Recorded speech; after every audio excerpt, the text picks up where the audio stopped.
សួស្តីអ្នកទាំងអស់គ្នាអញ្ចឹងវីដេអូនេះជាវីដេអូទី2ដែលខ្ញុំនឹងបង្ហាញអ្នកទាំងអស់គ្នាពីការ install Active Directories អញ្ចឹងដំបូងយើងបើកមកលើម៉ាស៊ីនWindows Server ដែលយើងបានតឡើងកាលពីលើកមុនហើយយើងធ្វើការបញ្ចូល password មកអញ្ចឹងដើម្បីយើងអាចធ្វើការ log in នៅលើម៉ាស៊ីន Windows Server របស់យើងនេះបានយើងប្រើ key Control Alt ហើយបូកនឹង Insert ពេលចុចមកយើងអាចធ្វើការ log in បានចឹងយើងដាក់ password ដែលយើងបាន set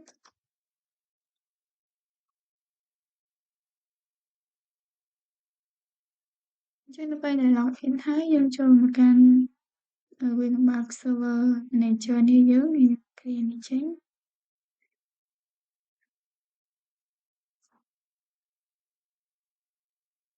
ចឹងដើម្បីធ្វើការ install បានទីមួយយើងចូលកន្លែង add row and feature ហើយយើងចុចនេះយើងចុចរហូតមកបន្ទាប់មកដល់កន្លែងនេះយើងត្រូវការ install Active Directory Domains Service ចឹងយើងចុចលើហ្នឹងមកហើយយើងយក add feature ហើយយើងចុចនេះទៀតចុចនេះរហូតចាំបានយើងចុច install ហើយយើងរងចាំវាបន្តិចទៅចឹងបន្ទាប់ពីវា install ពេញហើយយើងចុច close មកហើយយើងនឹងឃើញ notification ឡើងនេះមួយយើងចុចកន្លែងហ្នឹងដើម្បីធ្វើការpromote server ហ្នឹងឲ្យទៅជា domain name controller ចឹងយើងចុចលើហ្នឹងមកហើយកន្លែងនេះគឺយើងយកកន្លែង add new ហើយយើងដាក់ឈ្មោះ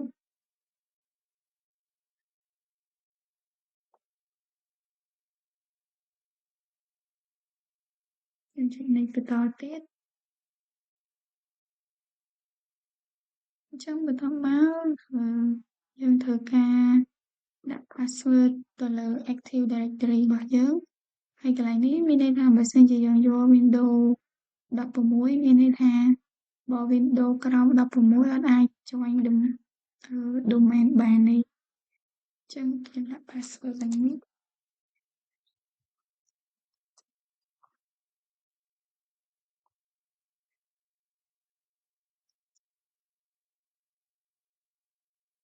ហើយយើងចុច next ហើយយើងចុច next ទៀតចឹងនេះគឺជាឈ្មោះរបស់ខ្ញុំ E6 ថ្នាក់រៀនរបស់ខ្ញុំយើងចុច next បន្តទៀតមកថ្ងៃនេះយើងចុច next បន្តទៀតមក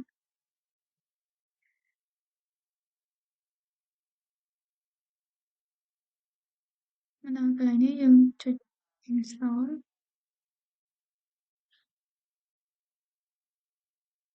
អញ្ចឹងនៅពេលដែល install ហើយវានឹងទាមទារឲ្យយើង restart ម៉ាស៊ីនអ្នកទាំងអស់គ្នារងចាំតិចទៅអញ្ចឹងបន្ទាប់ពីយើងធ្វើការ restart ហើយយើងធ្វើការ login ចូលម៉ាស៊ីនយើងម្ដងទៀត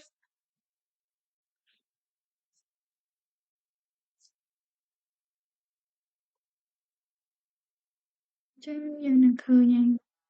មានមាន E6/admin នេះមក